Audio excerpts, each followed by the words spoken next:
All right, let's talk about Samson. When you hear that name, you probably think of the classic story, right? The muscle-bound hero with the long hair, incredible strength, betrayed by Delilah.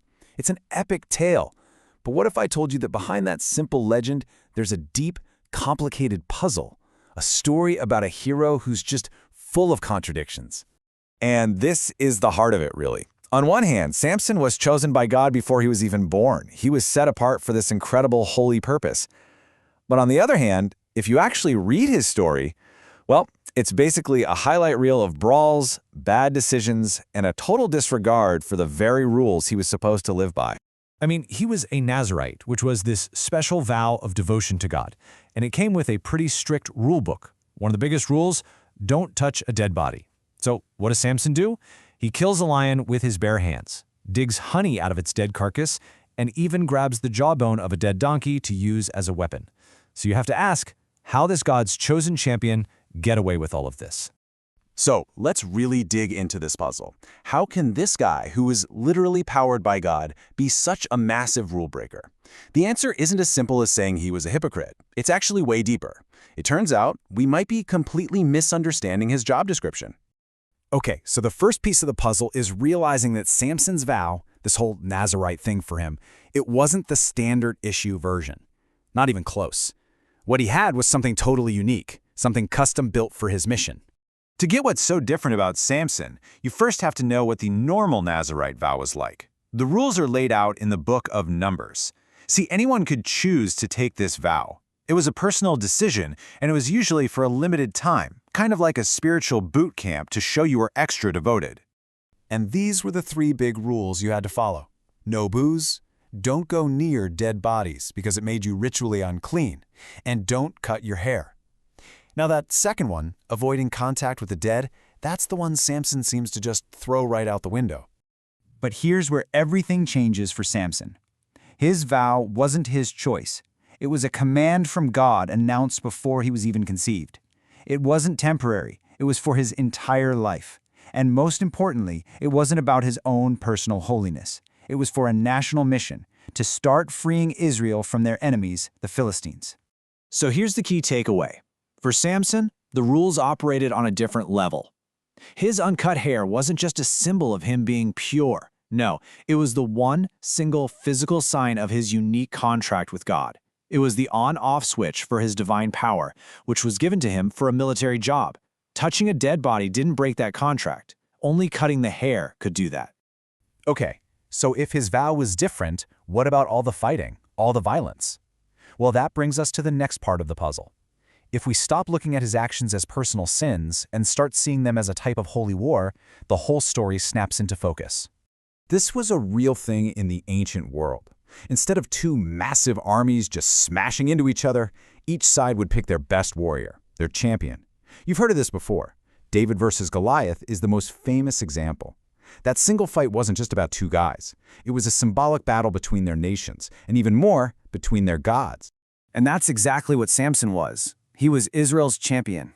Every single time the story says, the Spirit of the Lord rushed upon him, that's our cue. This isn't just a guy with a short fuse losing his temper. This is God himself stepping into the ring, initiating an act of war, with Samson as his weapon. So, let's look at those so-called violations again through this lens. Killing a lion, touching its corpse, using the jawbone of a dead animal to wipe out an enemy platoon. Those aren't him breaking the rules of his vow. That's just the messy, violent reality of being God's champion warrior. Contact with death was literally part of the job. You know, this whole idea is wrapped up perfectly in that famous riddle Samson tells. From the dead lion, the eater, came something good, the honey. That's a metaphor for his entire life's mission. Out of all his violent conflict with this strong enemy, the Philistines, would come the sweetness of freedom for his people. And all of this builds to one of the most intense final scenes in the entire Bible. After he's betrayed and captured, Samson's final act isn't just about getting revenge. Oh no, it's the ultimate theological smackdown between the God of Israel and the head god of the Philistines.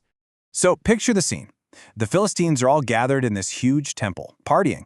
They're celebrating their god, Dagon. And why? Because they've got Samson, blind, weak, a prisoner, and they're parading him around like a trophy. To them, the case is closed. Our god, Dagon, beat their god. Now, to really get what's about to happen, you have to understand what a temple meant back then. It wasn't just a church. It was seen as a miniature model of the entire universe, a symbol of that God's power and control over everything. And the pillars holding up the roof, they literally represented the pillars holding up the cosmos, keeping everything stable and in order. So here's Samson, at his absolute lowest point, and he prays this desperate prayer, asking for his strength back just one last time. Now, on the surface, it sounds personal, right?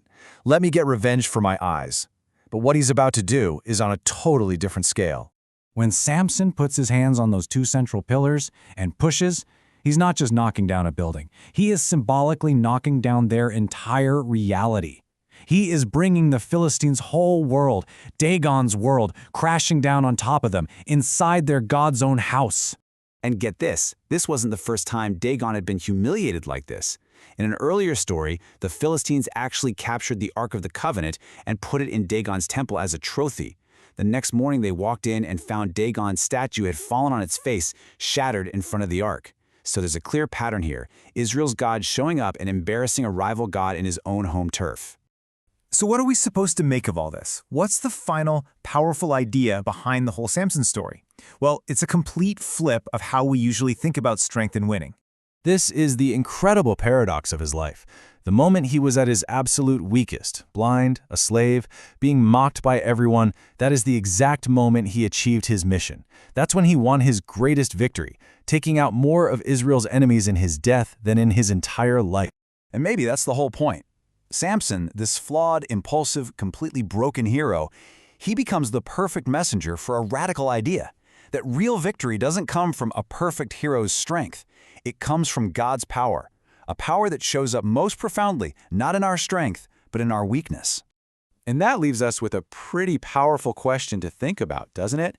The story of Samson isn't just some ancient tale about a strong guy. It's a complicated, challenging story that forces us to ask where real strength comes from. And it suggests that maybe, just maybe, our moments of greatest weakness hold the potential for our most unexpected victories.